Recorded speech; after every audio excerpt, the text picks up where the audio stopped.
Você já anunciou, então, que o perigo, né, do asteroide de colidir com a Terra agora Acabou. é zero. Agora, acabei de postar um vídeo agora, vão lá no Space Today, assistam. Cara, eu cobri esse asteroide desde o início, né? Desde quando surgiu e falarem dele, né? E agora é 0,001%. Então, praticamente nula. Mas o que aconteceu Qual que era a porcentagem inicial? Também era baixa, né? Então, quando descobriram o asteroide, a primeira porcentagem que saiu foi 1,3%. 1,3%. Aí passou uns 3 dias, subiu para 2,6%, uma coisa assim. Depois passou mais alguns dias, ela subiu para 3,1%. E aí tem um negócio importante pra gente falar. É a primeira vez que a previsão, a probabilidade de um asteroide bater na Terra supera os 3%. Entendeu? Então foi a maior probabilidade até hoje calculada de um asteroide que poderia bater na Terra. 3%. É muito baixo, pessoal. Mas até 3%. 3%. Não é zero. Era muito mais fácil ele bater na Terra do que você ganhar na loteria, por exemplo, na Mega Sena, né? Que o pessoal fala. E aí depois, agora aí ele baixou depois de 3 para 1, depois baixou para baixo de 1 e agora tá 0,001. Então não vai bater. Pode ficar tranquilo. Você falou que é a primeira vez que passou de 3%. É. Mas já teve época de se preocupar, por exemplo? Quando não tinha tanta precisão? Cara, quando não tinha precisão, a gente nem sabia disso, né? Esses números nem existiam. Isso é legal falar. Esse lance de calcular essas probabilidades não é um negócio muito antigo. É um negócio super recente, na verdade. Porque antes você não tinha tantos observatórios e observar um asteroide é muito difícil. Imagina, cara, ele tem 40 metros ou 50 metros, ele é muito pequenininho.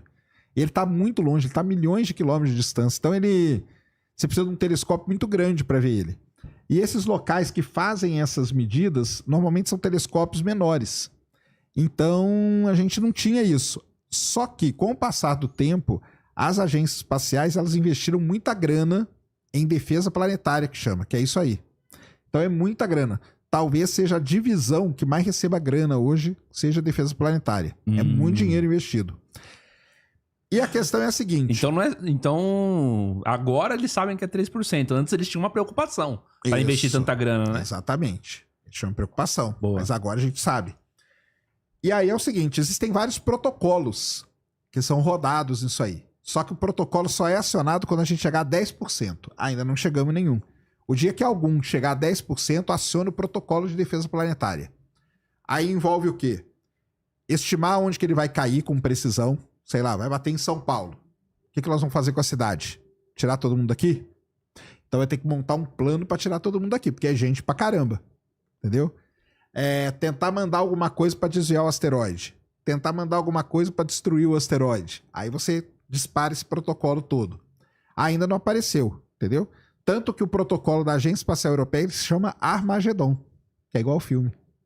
Então é interessante, eu acho que foi legal, ele virou um laboratório para o pessoal estudar bastante sobre isso, sobre previsão, probabilidade de impacto e tudo. Ele vai passar perto da Terra, ele não vai bater, mas ele vai passar perto, então ele ainda vai ser muito estudado. Ele passa na Terra, perto da Terra em 2028 e depois em 2032. Então, o pessoal vai estudar ele muito ainda. Que legal. E eles vão continuar monitorando. Só lembrando, né? Ainda não é zero a chance, é 0,001. É muito baixa, mas não é zero. Entendeu? Vai ter um dia que vai chegar a zero. Aí ele sai da lista toda e tal, aí nem vai lembrar dele mais. Mas valeu aí. Acompanhei lá a historinha dele todinha, até pro pessoal entender, porque muita gente sai falando, né? Vai bater, vai matar todo mundo, vai arrebentar a Terra. E filme pra caramba. Mas teve acho que foi o ano passado que lançou, ou foi 2023 que lançou aquele Não Olhe Pra Cima, né? Don't Look Too Up, que é o Leonardo DiCaprio. Isso. A menina lá do X-Men, qual que é o nome dela? Jennifer Lawrence. Não, olha pra então. Tem os filmes, né? E aí você... Mas os filmes tem um porquê também, né? Porque a gente sempre teve essa ameaça aí, né? Ó, os dinossauros, né? Mas os dinossauros Os dinossauros não tinham telescópio. Tem um negócio muito... uns memes muito legais. Não, mas foi uma extinção em massa, o dos dinossauros, por causa a última. Então, essa última extinção... Quantas extinções já tivemos? 5. 5, né? 5 grandes extinções em massa. Eu já ia falar 6, mas então eu tô aumentando. 5. A sexta dizem que nós estamos passando por ela agora. Essa extinção em massa seria o quê? Cara, aí tem várias coisas que o pessoal fala. Se você pegar os animais que estão sendo extintos hoje, a taxa de animais que estão sendo extintos ela é muito alta. Então, a cada ano, muitas e muitas espécies entram em extinção. Aí alguns analistas olham para isso e falam, e medem, usam isso para medir. Usando isso para medir, eles analisam que nós estamos passando por uma sexta extinção em massa. Entendeu? Já começou. Porque a extinção em massa também é o seguinte, né? O asteroide bateu. Não é que todo mundo morreu imediatamente. O asteroide bateu, quem estava ali perto, onde é o México hoje, morreu. Só que depois subiu uma fumaça, cobriu o sol, aí as plantas foram morrendo, dinossauro que comia planta foi morrendo, dinossauro que comia dinossauro foi morrendo. Então é um negócio que demorou talvez milhares de anos até acontecer. É que o pessoal acha que bateu e acabou, não é imediato, entendeu? Então, neste momento, tem analistas que falam que nós estamos passando por uma extinção, porque a taxa de animais em extinção, ela só está aumentando. Então pode ser que a gente esteja caminhando para uma extinção em massa. Os vulcões também, né? Vulcões, então. A agitação vulcânica. O negócio legal de falar dos dinossauros é que a gente fala muito do asteroide. Mas muito provavelmente não foi só o asteroide. Pode ser que o asteroide tenha desencadeado uma grande erupção vulcânica lá onde que é a Índia hoje. A gente chama o lugar lá de Trapas de Deccan. Foram muitos vulcões que entraram em erupção. Então juntou o asteroide com vulcões e isso deve ter causado a extinção dos dinossauros. Hoje já tem muita gente que vai para esse lado aí, que não foi somente o impacto. Entendeu? Mas assim, o vulcão, você falou da Índia. E qual outro, assim? Não, porque lá foram vários vulcões que entraram em erupção ao mesmo tempo. Ah! Nós estamos falando da Terra 66 milhões de anos atrás. Sim. Era bem diferente. Sim. Então, centenas de vulcões entraram em erupção ao mesmo tempo. E isso contribuiu para poder mudar a atmosfera de maneira que cobriu toda a atmosfera, o sol não penetrou, aí começaram a morrer as plantas, e aí foi desencadeando uma série de acontecimentos que resultou numa extinção em massa. 75% da vida foi extinta nessa de 66 milhões. Não é a pior, tá? Teve extinções anteriores que chegou a 95% da vida ser extinta na Terra. Tenebroso, hein? Tenebroso. Mas foi com, Só que aí era foi diferente. com asteroide de novo. Não. A única do asteroide é essa aí. Todas as outras tá. foram vulcânicas. Ah. Todas as outras foram vulcânicas. Só que aí era diferente porque é vida, é vida. Era aqueles bichos lá, esquisitos e tal, mas é tudo vida. Mas tem um negócio muito importante também. Toda extinção em massa, ela serve para você dar um salto evolutivo, que a gente chama. Então, por exemplo, acabou os dinossauros, dizimou os dinossauros, deu chance dos mamíferos sobreviverem e reinarem na Terra. Entendeu? Aí veio a era dos mamíferos. Tem vários estudos, tem aqueles what if, né, que o pessoal faz. E se o asteroide tivesse errado a Terra? Como que a gente estaria aqui hoje? Será que os dinossauros poderiam estar aqui? Entre a gente? Será que a gente ia ter chance dos mamíferos terem dominado a Terra? Aí tem um pessoal que provavelmente não, porque o dinossauro é muito maior, entendeu? O dinossauro ia ver você andando ali, ia te esmagar, ia te comer, ia te fazer qualquer coisa, Faz entendeu? sentido. Então, as extinções em massa, elas são... É aquele negócio, aquela frase que o pessoal fala assim, da destruição leva à criação. Destruição criativa, é. Entendeu? Então, toda vez que teve uma grande extinção em massa na Terra, na sequência você teve um outro tipo de espécie dominando, e isso foi importante para o planeta. A do dinossauro foi a mesma coisa. E o pior que você falou foi causado, então, por Todas as outras... erupção vulcânica, 95% da 95% vida. Mas da assim, vida. não era vida... Não, era vida, era vida animal, ué. Era vida animal Vida e vegetal animal. também. Plantas também. Não, plantas com certeza. Isso. Mas Então- assim, vida animal, então, nessa extinção, totalizando tudo, 95%. 95%. Dá pra saber o que sobrou?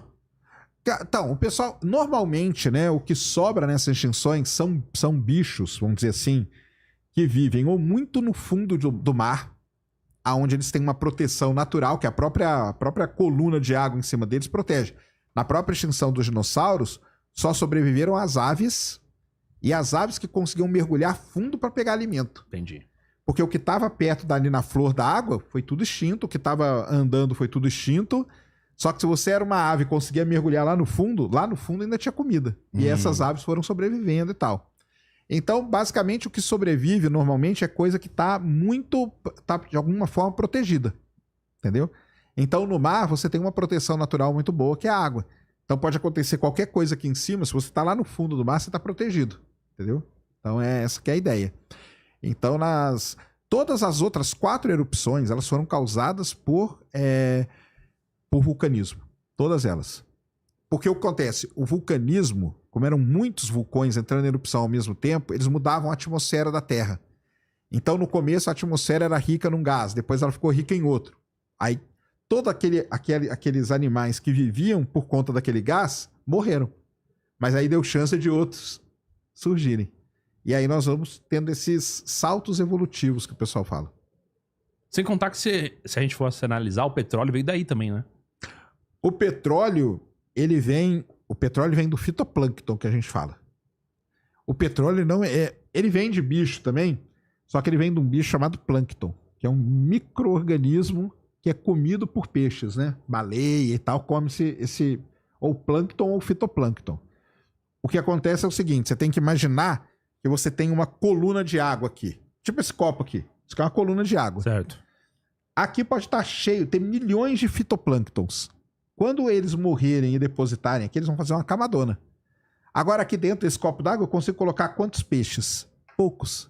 Então, eles morrendo, eles não vão fazer tanto efeito assim. Então, o plâncton e o fitoplâncton é o que gera o petróleo mesmo. Gera mesmo. O petróleo vem daí. Legal. Mas sim, de milhões de anos. Então, tá nessas extinções aí, com certeza tem muito petróleo que veio disso aí. Tanto que quando a gente for um poço de petróleo, e a gente tira, né? A gente sai tirando a rocha para estudar. Você vem tirando, de repente você começa a ver os bichinhos, os fósseis. Aí você sabe em que período da Terra que você tá. De repente não tem mais nada. Aí aconteceu alguma coisa, uma extinção em massa. Então a extinção em massa, a gente consegue detectar ela na geologia muito bem. Porque você vê aqui, ó, tem uma camada aqui de rocha cheia de bicho. De repente tem um pedaço aqui de rocha que não tem nada. Depois tem outro que tem. Só que esse que não tem nada representa milhões de anos. Entendeu? Então é isso aí. É isso aí. É porque a escala de tempo, né, que a gente lida é um negócio que é difícil da gente compreender. Mas é basicamente isso. Então, tanto que são 66 milhões de anos que os dinossauros não existem mais.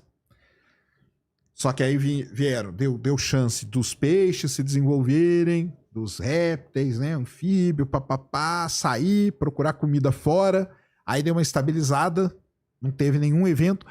Porque o grande lance é o seguinte, que a gente chama de grande filtro. Imagina que o peixe tá lá, começou a sair do mar para pegar comida, para depois ir lá no fim virar mamífero. Se em algum desse momento vem um outro asteroide, bate, quebra, ferra tudo de novo, talvez a gente não estivesse aqui hoje. Ah, com certeza. Entendeu? Então tem é um negócio muito interessante isso de estudar. É muito legal mesmo. E tem o pessoal que fica brincando, né? O asteroide podia ter errado a Terra. E se errou? E se errasse? E aí? E aí que o mundo seria totalmente diferente. Talvez. Uma coisinha mínima já é o efeito borboleta, né? Imagina exatamente. isso daí. Talvez pudesse ter o que poderia ter acontecido? Os dinossauros poderiam ter morrido por outra forma. Entendeu? Será que eles iam dominar? Por mais que os dinossauros passaram centenas de milhões de anos dominando a Terra, né? Nós não estamos nem perto disso. Então, será que eles iam ficar mais? Será que ia começar a surgir mamíferos?